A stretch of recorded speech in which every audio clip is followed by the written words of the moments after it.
Peace, what's good? This is your brother C Knowledge, aka Doodlebug from the world famous Diggable Planets. Hey yo, this your man CHJ of Duck City. This your man in the cut of Duck City. Hey yo, this is Ed Dav. Yo, what up?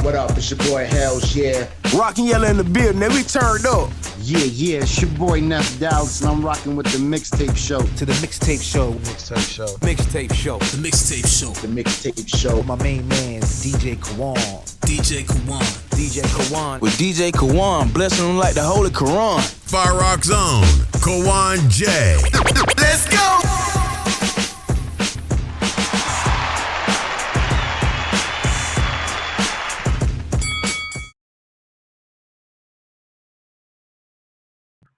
All right. Welcome back to the Mixtape Show. It is time for the Artist of the Week interview. And the Artist of the Week interview is brought to you by Art by Guilty Da Vinci and Mix Mafia Radio, Mix Mafia DJs.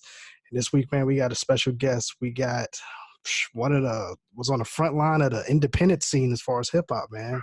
Got Mr. Serv on in the building. What's going on, sir? How are you? Oh man, I'm blessed, man. I'm happy to be here, man. And it's an awesome opportunity, and I appreciate you. I appreciate you. Like I was mentioning earlier in the beginning, man, you was kind of on the front end of the in the game as far as being on the independent scene and kind of promoting your music independently and in the physical era when it was physical CDs and records and tapes and now that's a little bit difficult to do. But take us back to that time period, man. When you kind of got the aha moment as far as being linked up with Master P and everything with No Limit and just kind of going independent. How was that for you as far as an artist going through that? I mean, it was, of course, now a lot of these young kids, they're blessed to go from the internet to 30,000 people arenas, which I'm happy for them, man. I'm really happy for them because they understand the independent part of getting their music and stuff like that and making their money and getting most of their money.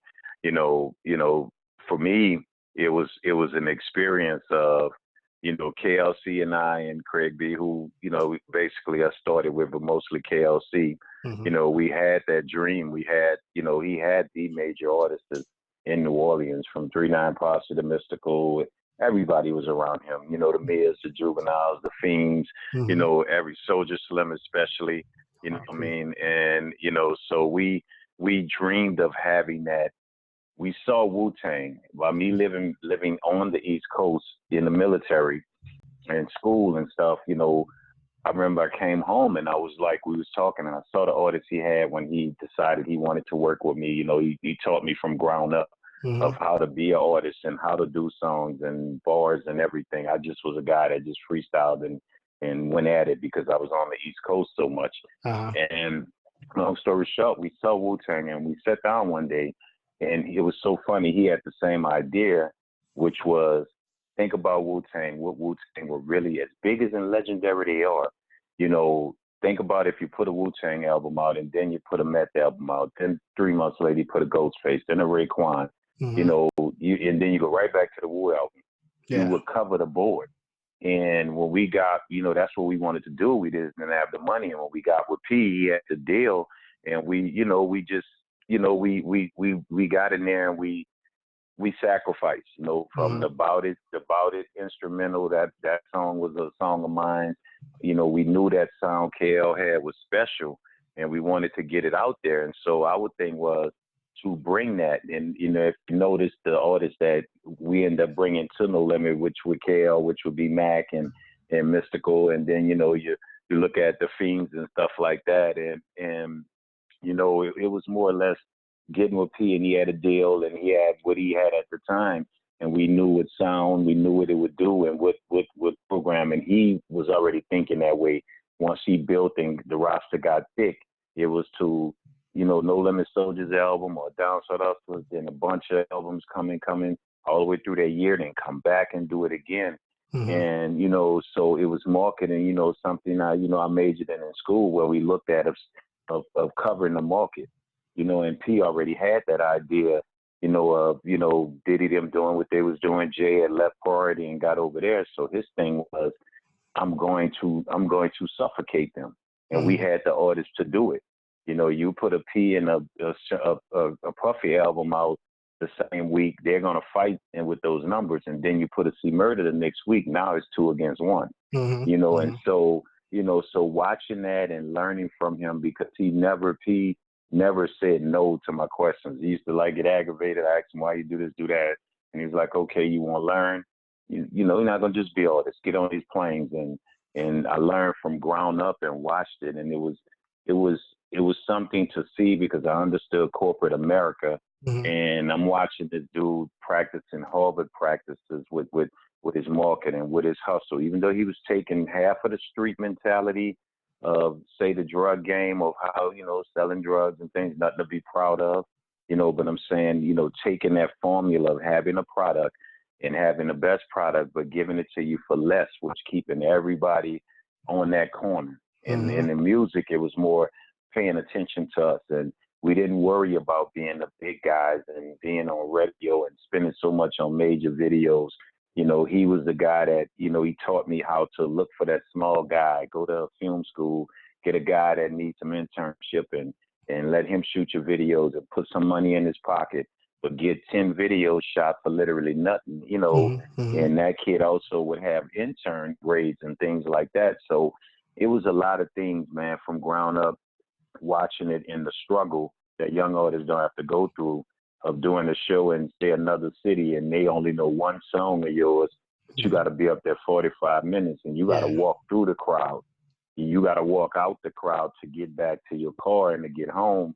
And it was real days, man, and it was a fight. And I think young artists today, when they fall off after one song, the reason why you don't hear from them for so long, because they never went through that grind, so they don't know how to get back. Yeah. They don't know, well, okay, I can go do 15 shows in these little small towns that I sold 1,000 records a piece, and put my new record out there and get it going and get it popping and make me some money to keep pushing and reinvesting and get myself back. And I think that was the most things that I learned at No Limit, was that grind, man, that being in front 20 people at a show 1 year and then come back to that city, after grinding hard, come back to that city 6 months later, and that show itself sold out the whole city there. Yeah. So it was, it was a learning experience, man, like a hell of a business learning experience and life experience. Yeah, and speaking of learning, you taught me something new, because I wasn't aware that you guys originally had the Bout It record, huh? I didn't know that. Yeah, well, the Bout It record was a record of mine. I was in the military, and I always promised my guys I'll shout them out. And it was a different name, it was like bucking like a Winchester, and Hound from Gertown, he was going to be on it with me. And my thing was to do the cities, and Pete had to do a commercial, and he did a commercial, saying, Q93 in New Orleans, bout it. And the shit was so hard that when he got, that priority, like, man, they playing this, and he was smart. He was letting them know they playing it in 50 radio stations across the South, which they weren't playing it in New Orleans.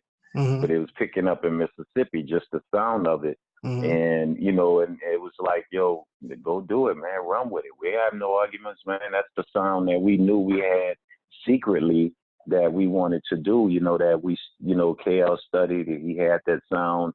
I felt like Onyx, I was like, imagine having a slow melodic beat, and rapping rugged and crazy in our language, like Onyx, like 3 6 Mafia, who was the beginners of that buck and crunk with the slow stuff, with it. And so, he took it, and, he started coming back home more. He was on the West Coast.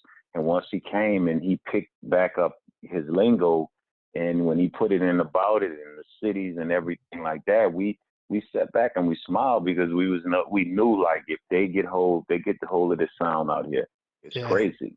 Yeah. And so we didn't mind the sacrifice. We didn't worry about, never, look back like, oh man, it probably would have been a different song and it would have been took different, but he was that guy. Yeah. So it was meant for him. It was divine intervention meant for him. Yeah. I remember, I don't mean to cut you off, sorry about that. I remember, I'm from New York originally, but I used to come back and forth to Dallas all the time as a kid. So Yeah. I had family down here. So the summer times was always my Dallas trip to come down here to the South. So Yeah. I remember going to the CD warehouses and the Blockbuster Music, and there would be No Limit representatives flooding those stores with T-shirts and here's a T-shirt, here's a T-shirt, wear that, show your friends. Here's a free CD sampler and all that kind of stuff. And I remember I listened to it, but it didn't really dawn on me until I took it back home and listened to it back home in New York. And people was like, "What the hell is this?" You know, like in a good way. It was something different. You know what I mean? Because it wasn't the typical New York thing. And then I remember my cousin saying, "Yo, these records are dope because you could play these in the club and the dudes won't feel like they have to dance to it, but they can still enjoy themselves." Yeah. It was. We had a formula, you know, that because when you turn in the album, you have to turn in at least 25 songs in 2 weeks. He wasn't playing like you got to go work. But then he wanted 5 certain types of songs that you had to do, and you do whatever you want with the rest of the album. Yeah, you had to do your Miss My Homie type song because everybody's lost somebody. You did your weed smoking song. You know, you did your, because we had such affiliations, you know, back then, you did your gangbanging song, your respect to that, because our fans we had a lot of those fans. You definitely did your female song, your positive female song, and your female shake song. And his thing was, give me those, and you do the rest, whatever you want to do. Yeah. And so, you know, I mean, we understood because his motto was, I make music for the guy with the one speaker in his cutlass. Yeah. You know what I'm saying? That I make that music for him, you know, and I make the music for the struggling dudes, you know, the guys that's trying to out here trying to hustle for pamper money, for Christmas money. We make music for that guy, that small guy, letting him know that we are you. You know what I mean? That's why you never really heard big money things from No Limit. Like, you know, we was more or less like for that average, that 9-to-5 guy, that hustler. And at the same time, we would tell them like, look, clean your dirty money up. You know what I'm saying? Get out. And, you know, we was proud when we traveled and we saw guys, you know, it's times we ran across people's mother and was like, thank you guys. And you're like, ma'am, you know, what you mean? And she's like, my son was in the streets. He was going to jail. Things was happening. And he would listen to y'all stuff. And I used to be like, this stuff crazy. What is he playing? And he was like, Mom, I'm about to get me a clothing store. I'm about to get me, you know, a rim shop or whatever, whatnot. I'm getting up out of there. And, you know, we watched that happen, you know, alone. And we really didn't see the influence as far as the businesses that these young dudes were saying, I'm getting out, I'm cleaning up, I'm getting out. But we saw it in the music where guys start saying, I'm going to stay independent. Yeah. You know, I want all of mine. And we look at all of that, like, say, like a guy like you right now, you know, you have the talent, I'm sure, to go work for the New York Times in their music department or whatever, whatnot, however, to do articles and blogs for them. But you got your own. Yeah. Your mind frame was to say, I want my own. Exactly. I want that sponsorship money. I want my own. I want to give a culture, put this culture my way. And I think across the board, we established that, you know, with guys. And I think that was the thing to watch, you know what I'm saying, and understand of what we were into. Definitely. I can definitely agree with that, man, because I can say you guys are kind of like the fathers of grown up hip hop, you know what I'm saying, on the business side, as far as, you know, because it didn't come from New York or it didn't come from LA. It came from, you know, people who live down south or people who just kind of in the average communities dealing with everyday things. And you guys gave that vision of, yo, you can get out of here, man. You can do your own thing. Just put a little money behind yourself and do it on your own. You don't need them people to help you do all that. Dope, yeah. man, dope. And no, go ahead. Yeah, because I mean, I mean, we watched it, you know, and it was a shame it was hurtful to say, I can see like Outkast was one of my favorites. And to know that they contracts and they beginning contracts, all the records they sold, the things they opened up doors for us, for the South. I mean, what they went through, and them guys wasn't, and I'm an artist that's new, and I know my contract, I was getting paid better than them. Yeah. You know, and you wanted to see that change.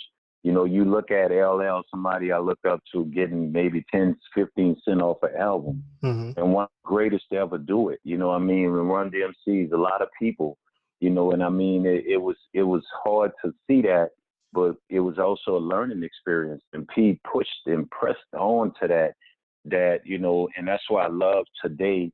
The internet is the gift and the curse. You know, the gift is you can get right there to everybody in front of you with a push of a button, you know, and the money wise, you could decide to be an artist and say, I'm putting my stuff up, and you're a hot artist and you sell 100,000 screens at $4.99. You got a 17-year-old kid now is making money that major businesses wish they can make in 30 days. Exactly. You know what I'm saying? Making $400,000 or $500,000 after taxes, $200,000. You're now a young Black business owner. You know, so you know, I love the fact that we pressed that issue, and P really pressed that issue, and now you could see the fruits of that with so many young Black men that's like, I want my own. I don't care if I'm selling T-shirts. I don't care if I'm selling rubber bands. Exactly. I'm not going to go for rubberband.co. I'm doing me my own, Jimmy's Rubber Bands, whatever. Exactly. So, and you know, and if we can all really understand that and see that, we all have so many different businesses out here that we dreamed of this. We pushed and looked at this and said, man, what if we, you know, able to build Black corporate America one day? And we really feel we have, but we just not together out there. Yeah. Because there's so many independent owned businesses through the music business. And you imagine if they all come together to the point where, you know, I'm gonna come to you with my story, my you know, bio and stuff like that. You're gonna get crazy sponsorship. We'll make money together. We'll be able to get others and pull. You know, and I'm gonna buy a T-shirt from him. You know, you know, it's there for us to have a strong entity, because within our culture, you know, rap culture, man, it's so crazy to see we really run the world. And you might say, Serv, you're going overboard. Think about this. Go buy a truck. Go buy a SUV. What comes in it? Wood grain, big ass TV sitting there, computer screen, right? Sitting on 25s and all that. Who said that? Cash money. Wood grain TVs in the dash. You know, those trucks might have been 30,000, now they 90. You know, you look at Rolls Royce sales when rappers start talking about Rolls Royces, Lamborghinis, and Ferraris. They didn't sell that many in the United States. You look at real estate. We talked about having big houses and showing houses, and now everybody gets a mansion. Go for a $200,000 house, $300,000 house. You know, I mean, from not just jewelry, clothing. You know what I'm saying? Anybody, you know, nobody knew about Ciroc. You know, Puffy put his name on it, and you talking about $1 billion industry. Exactly. You know, I mean, it's rap sets the culture of life. I mean, you look at Apple phones. Would Apple have sold that many phones if in the beginning when they came out with the iPhone and people like, I remember, I got it. I got the first, you know, imagine if rap would say, I'm not dealing with the iPhone. I'm dealing with block phone, cell phone. And everybody followed like they always do. Cash App. We just talked about a friend of mine. Cash App came out of nowhere. You can't even talk to an operator. You leave an email and they're running rap music people within our culture of all parts of it are running money through Cash App all day, every day. And they're making crazy money for people sending 3, 4, 5,000 off this. You imagine they would not even exist if it wasn't for rappers. The quicker way to get your money for a feature, this and that and that. Exactly. You know, we hold policy on so much and we just don't get it. You know, but that's what we dreamed of. That's what we wanted to see. Yep. So with the technology advances and you adapting to the technology advances, what has Mr. Serv been doing here recently? I know you got some new music on the way, right? Yeah, I have definitely new music coming, you know, a bunch of projects. I kind of been real hitting and doing a lot of things out. For a while, I ran a music youth program for troubled teens that turned out a lot of future guys you're gonna see Okay. and artists that are doing well. Helped a lot. A lot of guys get GEDs, jobs, which was important to me. And at the same time, I wrote a book that's called Letter to My Young Black Sons that's about to come out. I realized at 13 years old, when you touch high school, you're trying to figure out who you're going to be. Yeah. You either going to be this gangster in school, you're going to do your schoolwork, or, you might become, and it's nothing, I'm saying nothing bad at all. Yeah. You might become, you're gay. You might go that route. Young men are, at 13, so much, they don't have fathers. They don't have male figures. And so my thing was, I want to write this book. And I wrote it like I was writing it to my son, who I don't live with. He lives with his mom and his sister, my other daughter. And I'm like, okay, I'm not there every day. So I thought about young men that kids, the fathers are not there, I don't have none. So I wrote this guide, like Dear Son, and it might talking about how to keep yourself clean, how to, get your job early, and finances, teaching finance and teaching respectability to women, respect to elders, how to, deal with the girlfriend, your religion, and just overall eating healthy, everything that a father would teach his son. I'm writing this what it's done now. It's called Letter to My Young Black Sons. That's something pretty big.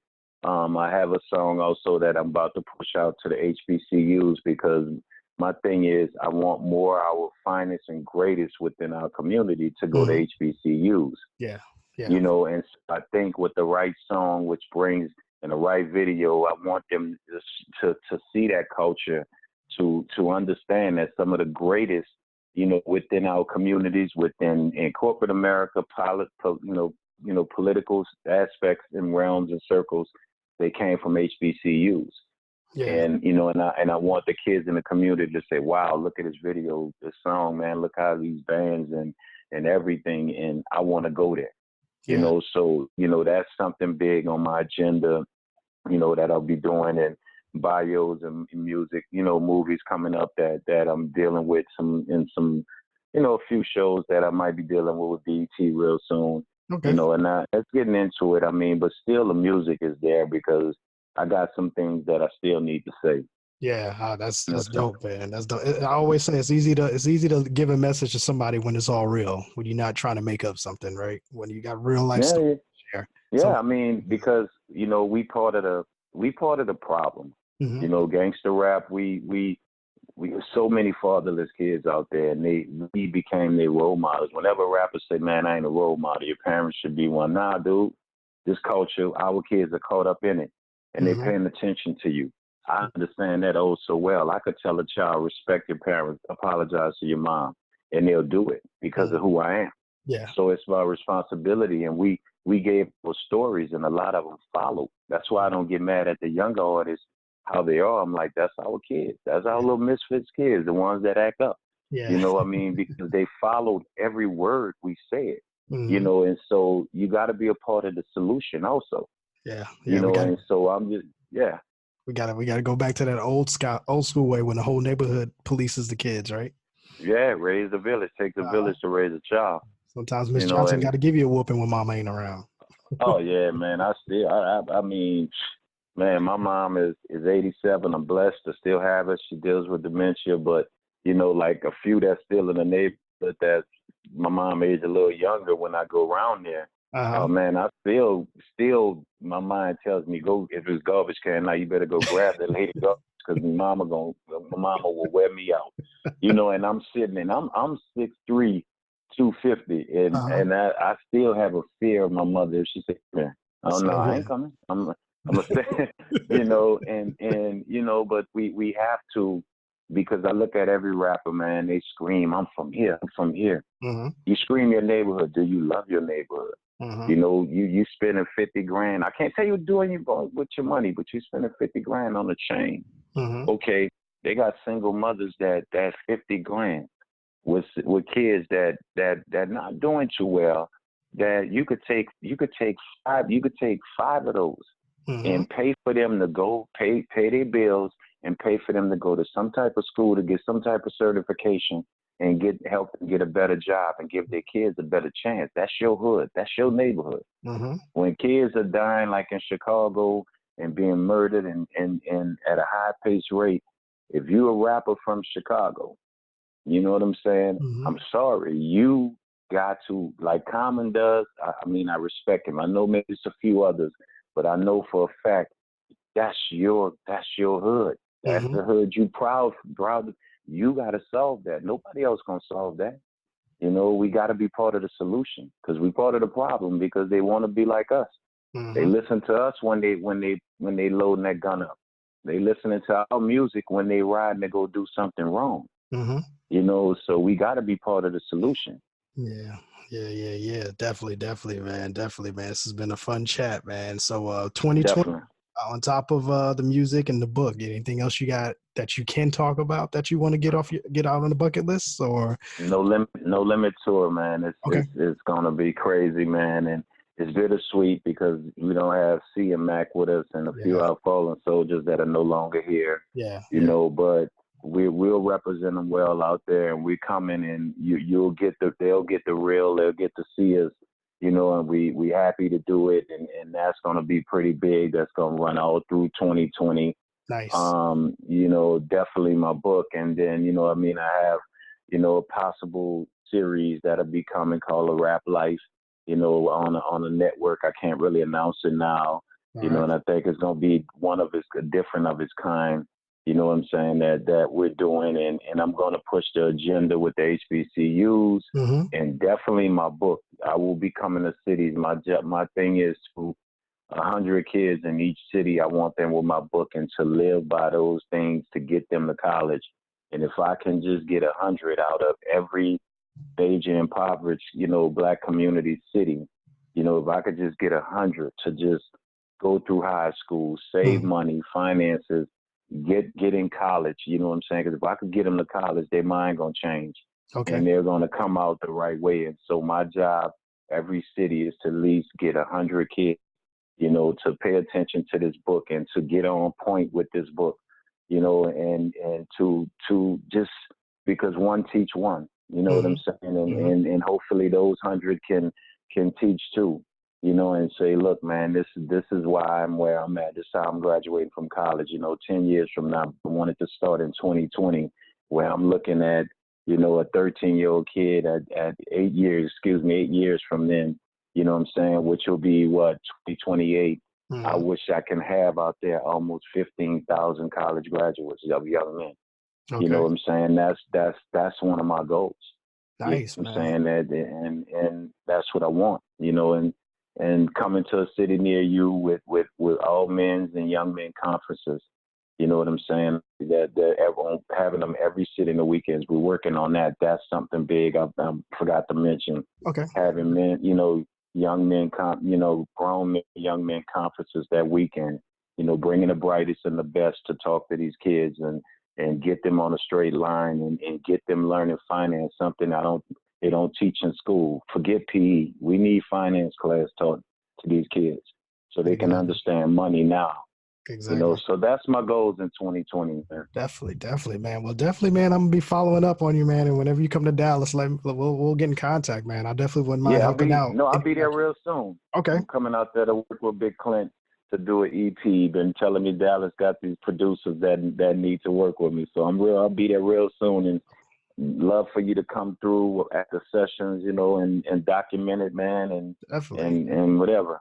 Definitely, yeah. Because we do a lot of community stuff too, man. We work with organizations that give away scholarships and everything. So I would love to connect some dots when you get here, just to introduce you to a few people and see how we can get that book and play too to help give some of those away.